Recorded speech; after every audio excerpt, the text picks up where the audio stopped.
Hello guys, I hope you're good, hope you're doing well.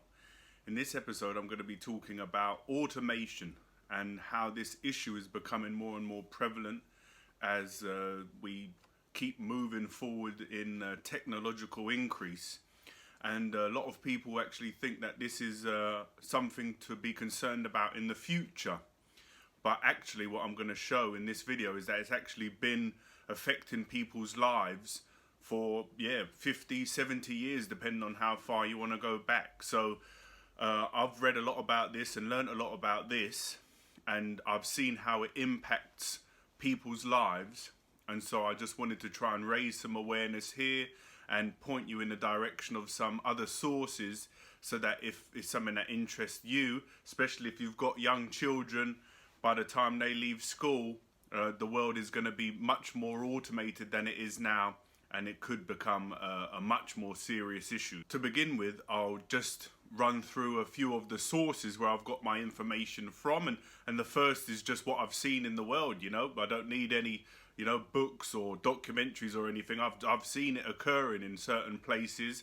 The next is the documentary that I shared in my last video. You can find it up here. The box that changed Britain, and that's where I'm going to start my story. So that's the second source of information, that you can actually go and watch that documentary, and it's very informative, and it gives you a great little snapshot and picture of what occurred to the dockers and how automation impacted their lives. There's also a great podcast, Joe Rogan talking to Andrew Yang, who's a 2020 presidential candidate, and he's running on the prospect of UBI, Universal Basic Income, which he's trying to put out there to almost counterbalance the rise of automation and how it will impact people going forward in the future. And if you've got a lot of time on your hands and you're really interested, then you can read Yuval Noah Harari's book Homo Deus, who he just projects out into the future as a historian would, and make some predictions. I don't know if you want to go as far as say prophecies, but I really love his writing and his intellect, and that book talks a lot about the rise of technology and automation. So you can pick any of those sources that you might be interested in, or just stay with me and I'll give you a nice little condensed snapshot. So I'm going to begin with the documentary, The Box That Changed Britain, and this really hit home to me, and it was a real nice condensed concise snapshot of what happened to the dockers. So the dock workers before about 1950 would have taken the cargo off the docking ships like individually, or maybe a crate. So it would take a long time. A ship would come in, it would take a day, maybe 2 days to get all of the cargo off, and then the ship would go. And there's this one man, I can't recall his name at the minute, but he's in the documentary, Malcolm McLean maybe, but anyway, it's not important. He was a trucker, and he was getting more and more frustrated by having to sit for hours on end so that his truck could be unloaded onto the dock. So it worked both ways. And so he thought, oh, wouldn't it be a good idea if you could just pick up the whole truck and put it on the dock? And so this thought grew and developed in his mind until he came up with the modern shipping container. And that's what the documentary is about, the box that changed Britain and the world ultimately. It's the shipping container. And so what you learn in the documentary is that I think it's about 1950, before the shipping container was, manifest, it would have taken about 3,000 to 4,000 men to clear a dock, to clear a ship, to get all of the cargo off it.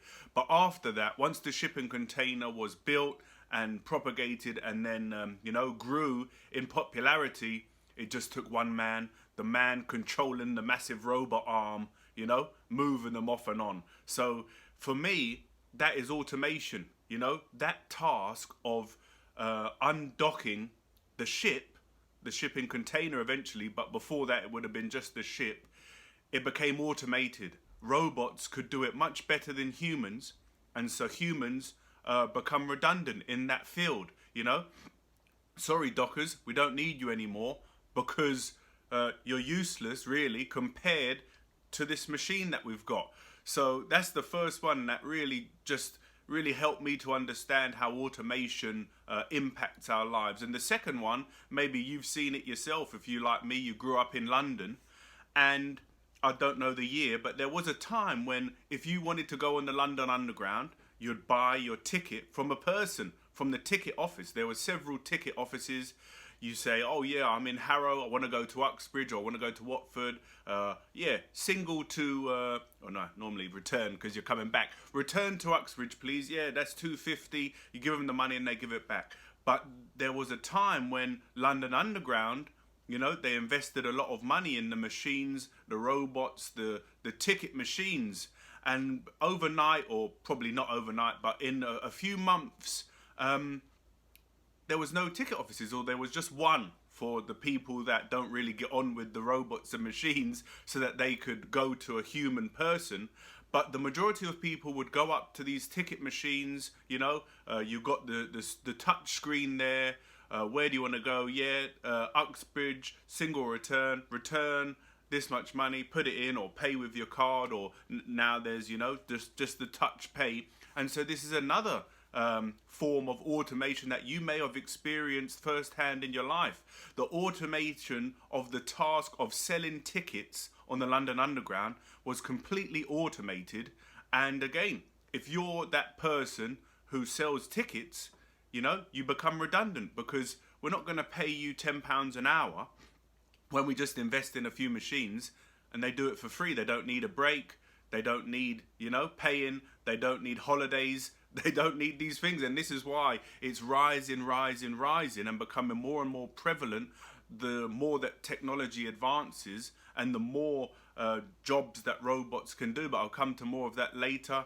Another thing that you may have experienced if you've ever worked in a factory or in manufacturing, Andrew Yang speaks about in the Joe Rogan podcast. He says that 4 million people in America lost their job, their manufacturing factory jobs, again, due to automation. Because, again, why would the employer pay 400 factory workers, $8, $10 an hour, when it can just invest in the robots, these robot arms to do it? And so that's what happened. 4 million people lost their jobs when they worked in manufacturing in factories. And this is the thing, isn't it? As an individual worker, your life can be massively impacted if you work in a field. If you're a docker, if you're a ticket seller on the London Underground, or if you're a factory worker, and your boss decides he's going to invest in a load of robots, you become useless, you become redundant. And if you're at the age between 40 and 60 and you don't really have the capacity to re-educate yourself and, rededicate yourself to some new field, then what do you do? And that's what I'll move on to maybe in future episodes if you're interested, or you can read some of the books and papers about this. And the last thing that I'll speak about, again, what Andrew Yang touches on in a great deal in his episode with Rogan, is the rise of automated trucks. And this is coming. Tesla now have, many of its vehicles have, I think it's tier 4 automation. So they're perfectly able on the freeway or the motorway if you're in England to drive or automated. You don't have to do it. It drives itself. It will go onto the motorway and it will take you, the sat-nav will take you to the destination. I think it can even come off and join other motorways and navigate roundabouts. And it's much more safe, much more efficient than a human driver.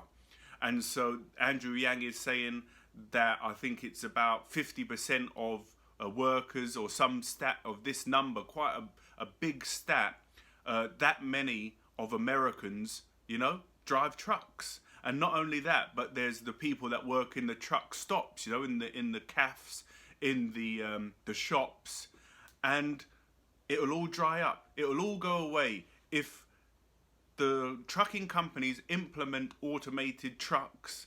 All of those jobs will dry up, and again, the people that work there will become redundant.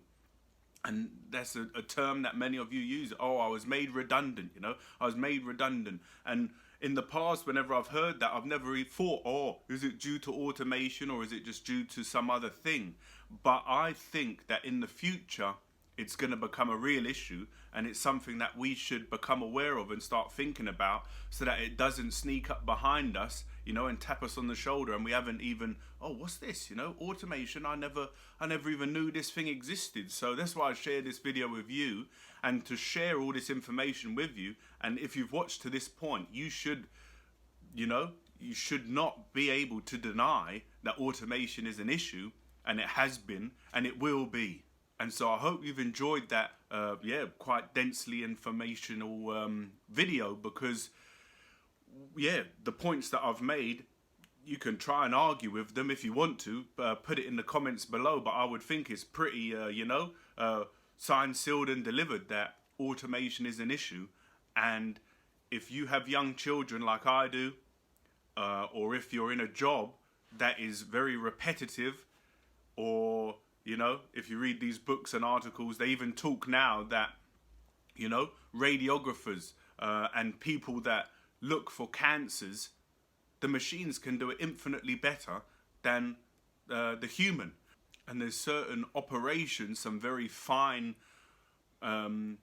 intricate operations that only machines can do. Humans can't perform these tasks, these operations.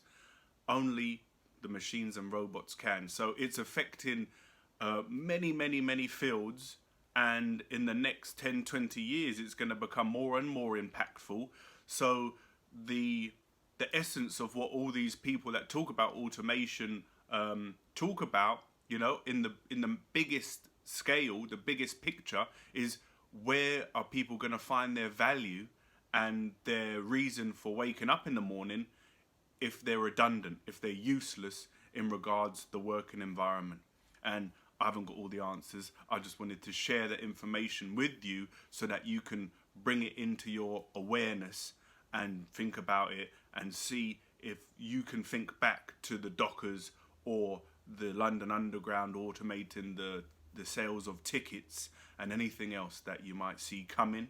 And if there's something that really jumps into your mind and you remember and experience, put it in the comments below. I hope you enjoyed that informative video. Be sure to like and subscribe if you found it valuable, and I'll see you soon. Bye.